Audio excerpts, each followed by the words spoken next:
TV पर लगातार बारिश की खबरें दिखाई जा रही थी। सोहन भी मजदूरी का काम करने के लिए शहर गया हुआ था। सोहन शहर के पास एक निचली बस्ती में रहता था। जब उसने घर जाते समय एक दुकान पर खबर सुनी तो वो बहुत डर गया था। आज की बड़ी खबर कि कई निचले इलाकों के घरों में पानी घुस गया है और बताया ये जा रहा है कि पानी में घर डूब चुके हैं और लोग घर से बेघर हो चुके हैं। उनके पास खाने के लिए कुछ भी नहीं बचा है, इसलिए लोग अपने घरों को छोड़कर दूसरी ओर जा रहे हैं ताकि वो बच सकें। भैया ये खबर कितनी देर पहले की है? ये तो सुबह ही आ रही थी। भैया मेरा घर भी निचली बस्ती में ही है, इसलिए चिंता हो रही थी। अब मैं चलता हूँ। राम राम। पता नहीं घर का क्या हाल होगा। मैं सोचता था कि मैं अपने घर की छत को ठीक करवा लूँ, लेकिन कोई मजदूरी ही नहीं देता है इन बारिश के दिनों में। अब मैं क्या करूँ भैया, मैं तो बर्बाद हो जाऊँगा। सोहन घर जाता हुआ अपने आप से बातें कर रहा था। बारिश के कारण शहर की सड़कों पर भी पानी आ गया था। सोहन के पास 100-200 रुपए थे, जिनका वो खाने पीने का सामान घर लेकर जा रहा था। उसकी पत्नी और बच्चे घर में घुसे पानी को घर से बाहर निकाल रहे थे। गौरी रुको, मैं मदद करता हूँ, 2 बाल्टी मुझे दो। कितनी देर से बारिश आ रही है, रुकने का नाम ही नहीं ले रही। बारिश रुक जाए तो पानी घर से बाहर निकल जाएगा। तुम चिंता मत करो गौरी, अब तो रात का समय है, हम कल सुबह ही शहर चले जाएंगे। वह दोनों लगातार पानी निकालने का प्रयास करते हैं। थोड़ी देर बाद बारिश रुक जाती है। माँ बापू, बारिश रुक गई। अगर बारिश रुक जाए तो हमें कोई दिक्कत नहीं आएगी, लेकिन शुरू हो गई तो हम कुछ नहीं कर सकते। ये लो कुछ खा लो, जब से आए हो तुमने कुछ नहीं खाया है। हाँ, जल्दी सामान बांध ले, हम सभी जा रहे हैं यहाँ से। बहुत पानी आ चुका है बस्ती में, बड़े पुल पे जा रहे हैं। हाँ बांध रहा हूँ, कुछ खा लूँ, सुबह से कुछ नहीं खाया है मैंने। अगर ज़रूरत पड़ी तो सामान बांध लूँगा। गौरी जल्दी ही सारा सामान बांध लेती है और सोहन की भी आँख लग जाती है क्योंकि वो बहुत ज़्यादा थका हुआ था। उसके साथ ही बच्चे सो जाते हैं।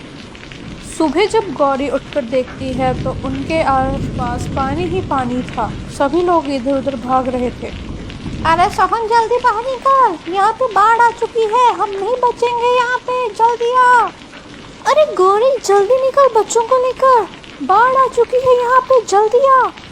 उठो बच्चों, हमें यहाँ से जाना होगा। गौरी सारा सामान तो भीग चुका है, अभी कुछ भी लेके जाना खतरे से खाली नहीं। तुम जल्दी से की तकात पकड़ो, मैं बिट्टू को पकड़ता हूँ। जैसे ही सोहन बिट्टू को पकड़ने के लिए जाता है तभी घर की छत गिर जाती है और घर की छत का एक टुकड़ा बिट्टू को लग जाता है, जिसके कारण उसके सिर से खून निकलने लग जाता है। तभी गौरी रोने लग जाती है। सोना जी कुछ करो, बिट्टू के सिर से बहुत खून बह रहा है, वो आंखें भी नहीं खोल रहा। घबराओ मत गौरी, मैं कुछ करता हूँ। तभी सोहन वहाँ से चले जाता है और इधर उधर मदद मांगने लग जाता है। भैया जी अगर आप रामपुर जा रहे हैं तो किसी डॉक्टर को भेज देना, आपकी बड़ी मेहरबानी होगी। भैया जी तुम्हें यहाँ कोई डॉक्टर नहीं मिलेगा, ये निचला इलाका है, यहाँ कोई डॉक्टर नहीं आता। भैया जी यहाँ पर आपको कोई डॉक्टर नहीं मिलेगा, आप पुल तक पहुँच जाइए, क्या पता आपको कोई मदद मिल जाए। हाँ ये ठीक है, क्या पता कोई मदद मिल जाए। हे भगवान मेरे बच्चे की रक्षा करना। सोहन बाढ़ के पानी में तैरकर पुल की ओर जा रहा था। उधर गौरी का रो रो कर बहुत बुरा हाल था क्योंकि बिट्टू की सेहत बिगड़ती ही जा रही थी, वो बहुत ज़्यादा बीमार हो रहा था। उधर बाढ़ का पानी भी बहुत तेज़ हो रहा था। जी कहाँ रह गए आप, जल्दी आओ, बिट्टू बहुत बीमार है, उसे बहुत तेज़ बुखार आया है।